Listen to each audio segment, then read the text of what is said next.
Mtazamaji, leo ikiwa ni Jumatano ya mwisho ya mwezi Machi mwaka 2024, natumai kuwa popote ulipo umeshinda vyema. Hujambo na karibu katika taarifa zetu za Dira ya Hope TV, nikupakulia taarifa ambazo nimekuandalia hii leo. Mie ni Alice Diana na Boniface Mureithi ananisaidia katika lugha ya ishara. Na moja kwa moja tukianza ni kuwa Chuo Kikuu cha Moi kimesitisha safari zote za masomo wakati wa msimu wa Pasaka kama tahadhari baada ya basi la chuo hilo kuhusika katika ajali ya barabara eneo la Kimende katika barabara kuu ya Nakuru Nairobi. Katika taarifa iliyotolewa, taasisi hiyo ambayo ina makao yake mjini Eldoret ilithibitisha kuwa ajali hiyo ilitokea mwendo wa saa 4 alfajiri wakati wanafunzi wake walipokuwa wanasafiri kuelekea Mombasa kwa hafla ya kielimu.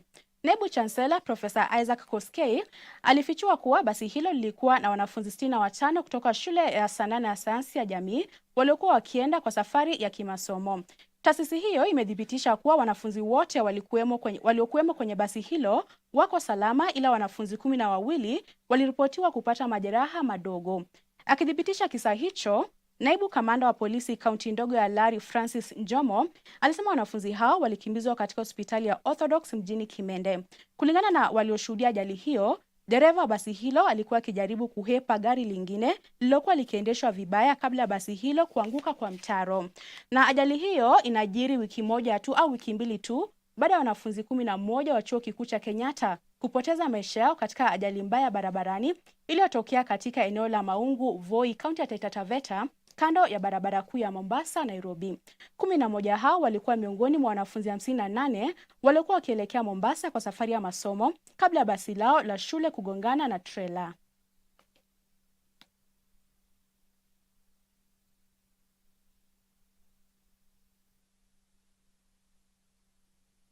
Na tukiendelea ni kuwa serikali inapania kutumia ekari 4,000 ya shamba la Chakama kwa lengo la kujenga bustani la kumbusho yani memorial kama njia ya kuwakumbuka waathiriwa wa vifo vilivyotokea Shakahola.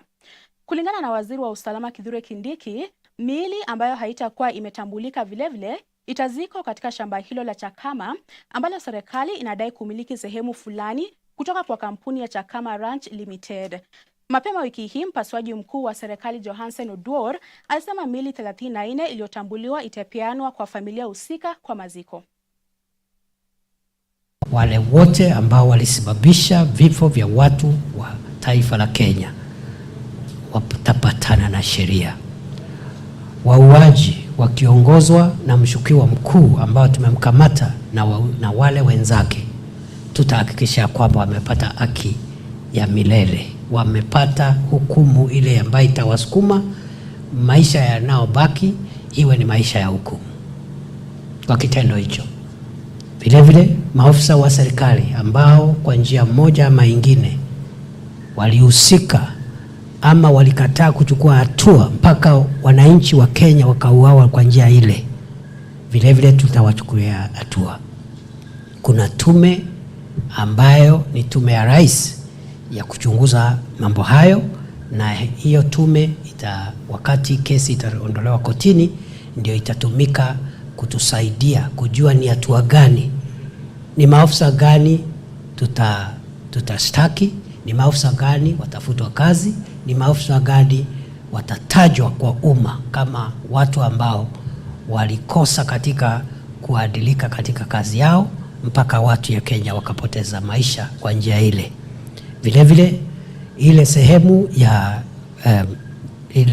ya Chakama ekari 50,000 sasa imetolewa katika gazeti rasmi ya serikali kama mahali palipotatizika, na ile imebaki ni ekari 40 ekari 4,000 ambazo zilitumika na mshukiwa mkuu na wandani wake kufanya uhalifu ambao alifanya. Naam, Naibu wa Rais Rigathi Gachagua ameitaka Wizara ya Elimu na Tume ya Kuajiri Walimu nchini TSC kubuni kamati ya kiufundi itakayoongoza utekelezaji wa mapendekezo ya jopo kazi kuhusu marekebisho ya elimu nchini. Akizungumza wakati wa mkutano na viongozi wa Wizara ya Elimu na TSC katika makazi yake rasmi huko Karen, Nairobi, Naibu Rais alisema mageuzi hayo yatazaa matunda iwapo mashirika hayo mawili yatashirikiana kwa pamoja. Mwanahabari wetu Kennedy Kimani na maelezo zaidi. Baada ya kutoa madaraka, Rais William Ruto alibuni jopo kazi kuhusu marekebisho ya elimu ambayo ilitoa ripoti na mapendekezo yake baada ya mazungumzo ya kina na washikadau wakuu wa sekta ya elimu. Sasa naibu rais Rigathi Gachagua ameitaka wizara ya elimu na tume ya kuajiri walimu TSC kubuni kamati ya kiufundi itakayoongoza utekelezaji wa mapendekezo ya jopo kazi kuhusu marekebisho ya elimu. Kwenye mkutano na viongozi wa wizara ya elimu na TSC katika makazi yake rasmi huko Karen, Nairobi, naibu rais alisema kamati hiyo ya kiufundi itaongoza kuanzishwa kwa mkakati wa pamoja wa kuzingatia mahitaji husika ya wizara ya elimu, TSC na wadau wengine. We don't want a parallel effort because it will not help the process. So we want to understand what TSC wants. It is fair enough. What the ministry wants is fair enough, but it must be within one framework. We cannot work at cross purpose. We cannot work differently because we are one country, we are one government, we are one people, and all this is to the benefit of our children and the benefit of the stakeholders of the educational system. Kwa mujibu wa Gachagua, Wakenya waliyataka mageuzi hayo na wamekuwa wakisubiri kwa muda mrefu, akisisitiza kwamba sekta ya elimu ni muhimu kwa nchi. The educational sector is so important to our administration and to the country. That is why we have appropriated 27% of the national budget to the educational sector, and and the importance of learning and our children and the sensitivity around the school space. We cannot afford to get it wrong. There is beauty in harmony. There is success when people work together. It helps a lot when we all pull in the same direction. People may have divergent opinions, but there should be a forum where all those divergent opinions are brought together, harmonized, and then we get a common good. Baada ya majadiliano hayo, ilikubaliwa kuwa majina ya kamati ya kiufundi yawasilishwe chini ya wiki moja na kazi ianze mara moja. Kennedy Kimani, Dira ya Hope TV, Nairobi. Shukran sana Kennedy Kimani kwa ripoti hiyo. Kwingineko ni kuwa serikali imetangaza kutoa shilingi bilioni 30.5 za kugharamikia elimu ya sekondari na mikopo ya ufadhili wa masomo kwa wanafunzi katika vyuo vikuu. Kati ya jumla ya fedha hizo, shilingi bilioni 7 zitagharamia shule za umma katika kiwango cha junior secondary, huku bilioni 16 zikigharamia ruzuku ya wanafunzi chini ya mpango wa elimu ya bure katika shule za sekondari. Kulingana na waziri wa elimu Ezekiel Machogu, pesa hizo zitapokelewa shuleni kabla ya kufungwa kwa likizo ya Aprili wiki ijayo. Katika ngazi ya elimu ya juu, serikali imetoa shilingi bilioni 6.79 kwa ajili ya mikopo kwa bodi ya mikopo ya elimu ya juu HELB, huku shilingi bilioni 3.98 zikitolewa kwa ufadhili wa masomo kupitia hazina ya vyuo vikuu UF. Hii inafikisha shilingi bilioni 32 na bilioni 12, jumla ya kiasi kilichotolewa na serikali kwa mikopo na ufadhili wa masomo mtawalia mwaka huu wa kifedha.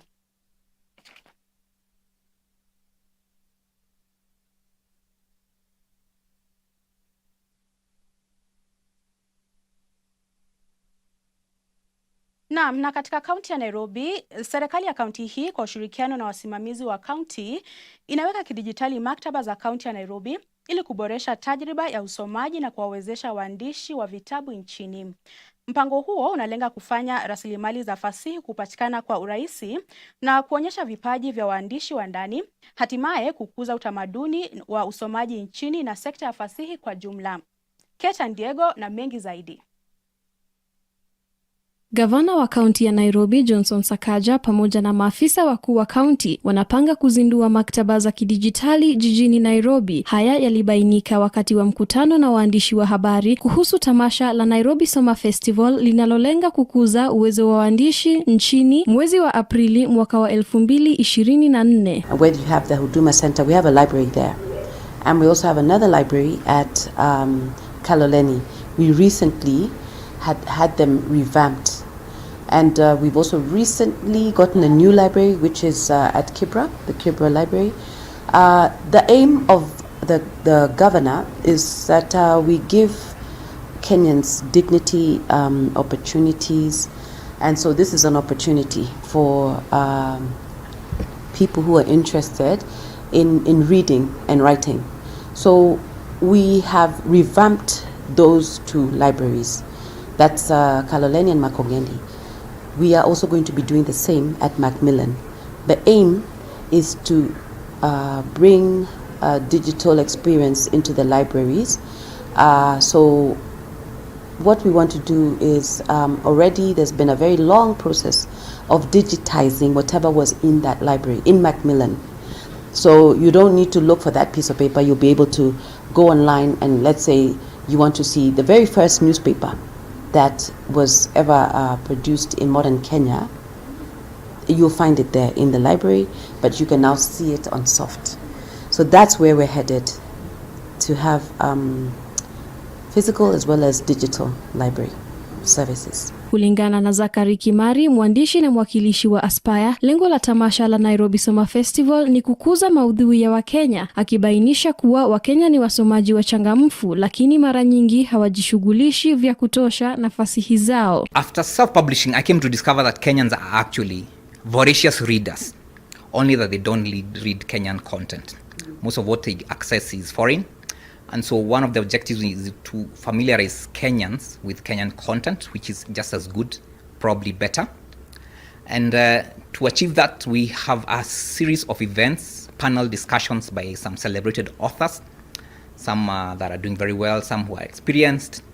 And the climax is that we actually host book clubs and hear their perspective as to why they read what they read and why Kenyan titles are not very popular with Kenyan readers. We are in the process of digitizing our collection and services so that we have a hybrid library. We intend to retain the manual system as well as bringing in the digital aspect so that our services can be accessed even offline. So this is a milestone to us because we have been manual. In fact, we have been very manual. So being that the digitization aspect is coming in, we'll be privileged to benchmark with other libraries which have adopted the digital platforms. Alice Ngigi ambaye ni mwandishi pia alielezea maoni yake juu ya mpango huo, akisisitiza uwekaji wa kidijitali wa maktaba kama njia bora ya uuzaji. Alibainisha kuwa itawezesha kufikia hadhira pana na kutoa uwezekano wa kuongeza mauzo za kazi za fasihi kwa waandishi nchini. With the world going digital, it will be very important for our works to be digital, because then it means people can access the books everywhere. Most of the people that you find here, they will tell you that, oh, I would want to read soft copies. And especially when you're looking at the younger generation that read soft copies. So going digital will help our work as authors, because then it means our work will be accessed by people all over the world. So that's a very good step forward that Macmillan Library is taking.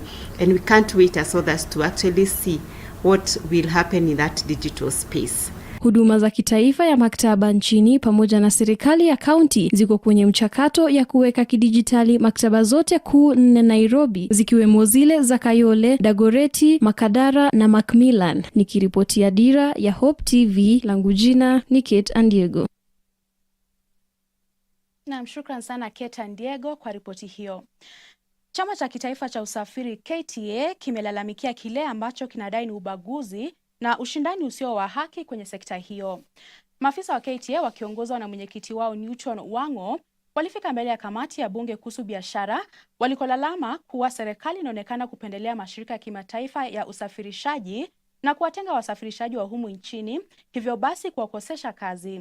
Chama hicho sasa kinataka kupata angalau 70% ya kandarasi za usafirishaji kwa wafanyabiashara wa kitaifa ambao wanamiliki 90% ya malori hayo, wakisisitiza kuwa wawekezaji wa kitaifa hurejesha faida zao ndani na hivyo kukuza uchumi wa nchi, kinyume na mashirika ya kimataifa ambayo hurejesha mapato yao katika nchi zao.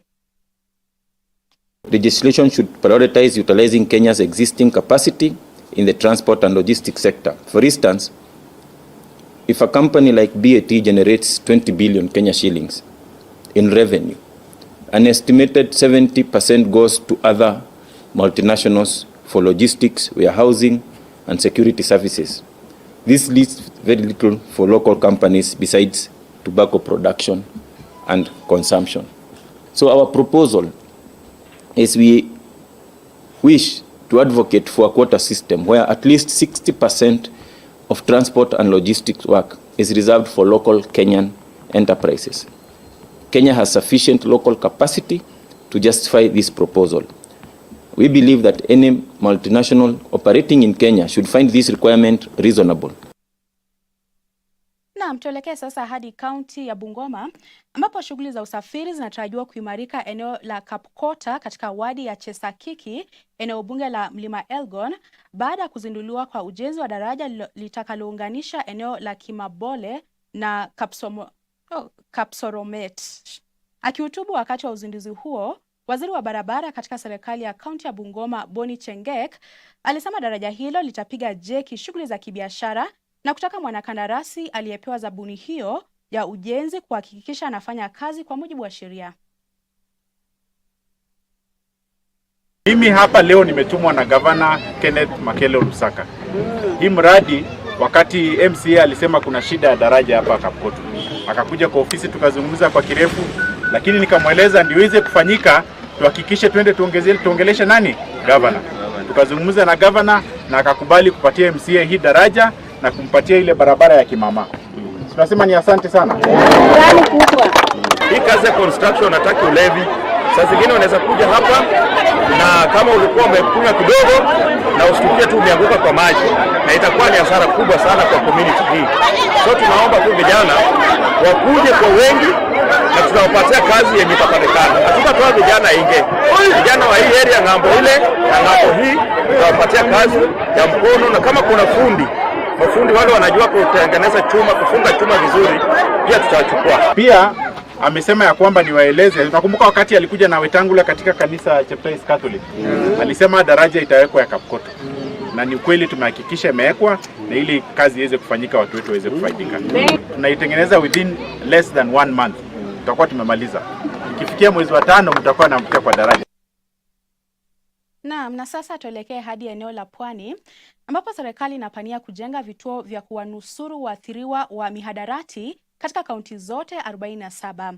Kwenye ziara yake Miritini, kaunti ya Mombasa, waziri wa usalama Kithure Kindiki amesema vituo hivyo vitafadhiliwa na serikali za kaunti kwa ushirikiano na serikali kuu. Mwanahabari wetu Nelias Wanjiru amefuatilia taarifa hiyo.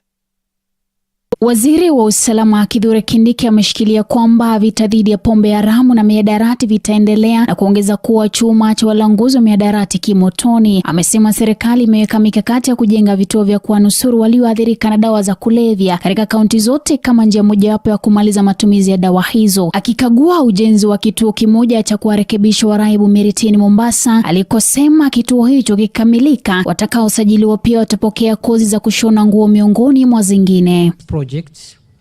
When complete, will have many facilities, including expanding the accommodation which is available now, which is a bit limited. The accommodation we have now is for about 50 patients, but every day we see 300 patients who are being treated here every day. And once this project is complete, it will cost 1.3 billion shillings. So it's going to be a huge center, and it's going to be the place which we believe will be the center of excellence in matters treatment, rehabilitation, and reintegration of our brothers and sisters who have been affected by this problem of alcoholism and drugs. Na katika juhudi za kuwakomesha wauzaji vileo haramu, serikali imefunga vilabu 160 eneo la Pwani. Non-compliant alcohol outlets have also been closed, 160 of them. Either they were operating without licenses or they were licensed by the county government contrary to the applicable national law. Our constitution provides that any laws, directives, or regulations of the county governments that contradict national law, then the national law supersedes the county laws. And therefore, licenses which have been given contrary to the Alcoholic Drinks Control Act have been declared. Kadhalika, Kindiki amesema kwamba hatalegeza kamba katika mpango wa kuhamisha maafisa wa usalama waliohudumu zaidi ya miaka 3 katika vituo vyao vya kazi. All officers who have served for more than 3 years have to leave their stations for new stations, and that work is in progress. Here in Mombasa, we've hundreds of officers who are in that category. Some of them have started moving out of Mombasa to other parts of the country. The Inspector General of Police and other relevant agencies are seized of that matter, and the instructions from the National Security Council are very clear that there will be no exceptions, and therefore all the 42,500 police officers who have stayed for more than 3 years in one station must leave. Nikiripotia Dira ya Hope TV, langu jina ni Nelias Wanjiru. Na mtazamaji, taarifa hiyo ya Waziri Kindiki ndio inatukamilishia taarifa zetu za Dira ya Hope TV usiku huu. Shukrani sana kwa kutenga muda wako kutazama taarifa hizi. Mie ni Alice Diana na Boniface Mureithi amenisaidia katika lugha ya ishara.